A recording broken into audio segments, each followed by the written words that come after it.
ভয়ানক একটা আতঙ্কের নাম রাসেলস ভাইপার। একটা মানুষের দেহে কামড় দিয়ে বিষ ঢালতে তার সময় লাগে 1 সেকেন্ডের 16 ভাগের 1 ভাগ। বুঝতে পারলেন কতটা মারাত্মক এই সাপ? বাংলা ভাষায় সাপটিকে চন্দ্রবোরা নামে ডাকা হয়। বাকি সমস্ত সাপেদের ক্ষেত্রে যেখানে 48 ঘন্টা পার হয়ে গেলেও রোগীকে নিরাপদ ধরা হয়, সেখানে রাসেলস ভাইপারের কামড়ে আক্রান্ত ব্যক্তিকে তখন থেকে আতঙ্কের মধ্যে থাকতে হয়। কারণ এমন খবরও শোনা গিয়েছে হাসপাতাল থেকে চিকিৎসা নিয়ে বাড়ি ফেরার পরেও রোগী কিছুক্ষণের মধ্যেই মারা গিয়েছে। অনেকের ধারণা এই সাপে কামড় দিলে হয়তোবা বাঁচার কোনো উপায় নেই। অবশ্য একদিক থেকে এই কথাটা যুক্তিহীন, কিন্তু অপর একটা দিক বিবেচনা করলে কথাটা খারাপ কিছু বলা হয়নি। কারণ এখন পর্যন্ত প্রায় 80% মানুষগুলোই মারা গিয়েছে যারা রাসেলস ভাইপারের কামড় খেয়েছিল। এই সাপের কামড়ের 2 ঘন্টার মধ্যে যদি কেউ হাসপাতালে পৌঁছাতে পারে তাহলে তার বাঁচার সুযোগটা অনেক বেশি হয়। কিন্তু সম্ভবত বেশিরভাগ ক্ষেত্রেই এরকমটা হয়েছে যেখানে রোগী 2 ঘন্টার মধ্যে হাসপাতালে পৌঁছাতেই পারেনি, তাই তারা মারা গিয়েছিল।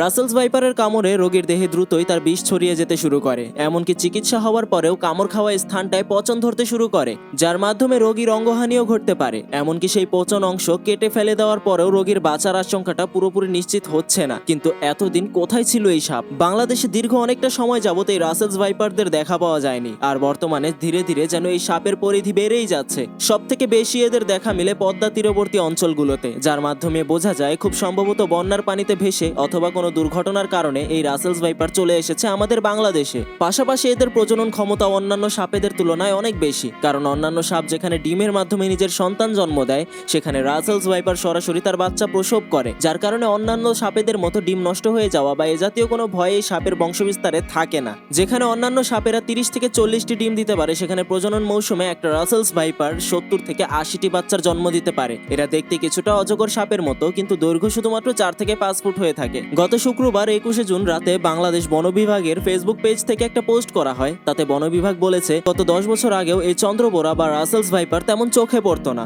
মূলত 2012 সালের পর থেকে এই সাপের সংখ্যা বাড়তে থাকে এবং বর্তমানে বাংলাদেশের অনেক স্থানে ছড়িয়ে পড়েছে। রাসেলস ভাইপার দক্ষ সাঁতারু হওয়ায় নদীর স্রোতে ও বন্যার পানিতে সাঁতারে ও ভেসে দেশের বিভিন্ন এলাকায় বিস্তৃত হয়েছে। রাসেলস ভাইপার স্বভাবগতভাবেই কিছুটা তেজি হয়। এটি মেটে রঙের হওয়ায় মাটির সঙ্গে সহজেই মিশে যেতে পারে। মানুষ খেয়াল না করে সাপের খুব কাছে চলে যায়, ফলে সাপটি বিপদ অনুভব করে ভয়ে আক্রমণ করে বসে। এই সাপটির সংখ্যা বেড়ে যাওয়ার পেছনে মূলত মানুষই একদিক থেকে দায়ী। যেসব প্রাণীরা রাসেলস ভাইপারের শত্রু, অর্থাৎ যে সকল প্রাণী রাসেলস ভাইপারের মতো সাপগুলোকে খেয়ে এদের সংখ্যা নিয়ন্ত্রণে রাখত, প্রকৃতিতে এদের সংখ্যা ধীরে ধীরে কমে যাচ্ছে, যার কারণে পরিবেশের ভারসাম্য নষ্ট হয়েছে। কিছু সাপ যেমন শঙ্খচূড়, খইয়া গোখরা, কালাজ বা কেউটে, শঙ্খিনী, রাসেলস ভাইপার সহ অন্যান্য সাপ খেয়ে থাকে সেগুলো। বেজি, গুই সাপ, বাগডাস, গন্ধগোকুল, বনবিড়াল, মেছো বিড়াল এরাও রাসেলস ভাইপার খেয়ে থাকে। এছাড়া তিলানাগ, ঈগল, সারস, মদনটাক এই সাপ খেতে পারে। বন্যপ্রাণী দেখলেই তা নিধন করার প্রবণতার কারণে, বন্যপ্রাণী হত্যার কারণে, এদের আবাসস্থল ধ্বংস করার কারণে, বিভিন্ন কারণে দেশের সর্বত্রই এই শিকারী প্রাণী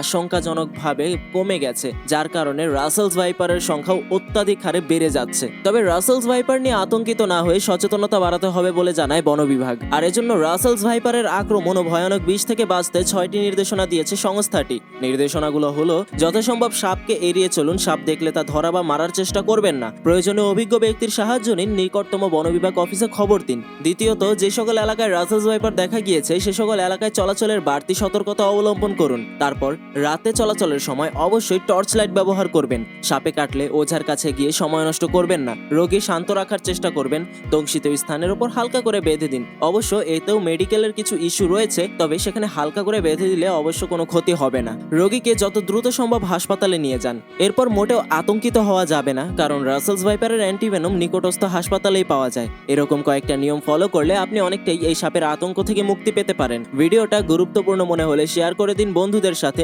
নতুন হলে ইউটিউবে সাবস্ক্রাইব এবং ফেসবুকে ফলো করে আমাদের জুম বাংলার সাথেই থাকুন। নিয়মিত বিভিন্ন আপডেট খবরাখবর পেতে জুম বাংলার অফিসিয়াল নিউজ পোর্টাল zoomBangla.com লিখে সার্চ করুন।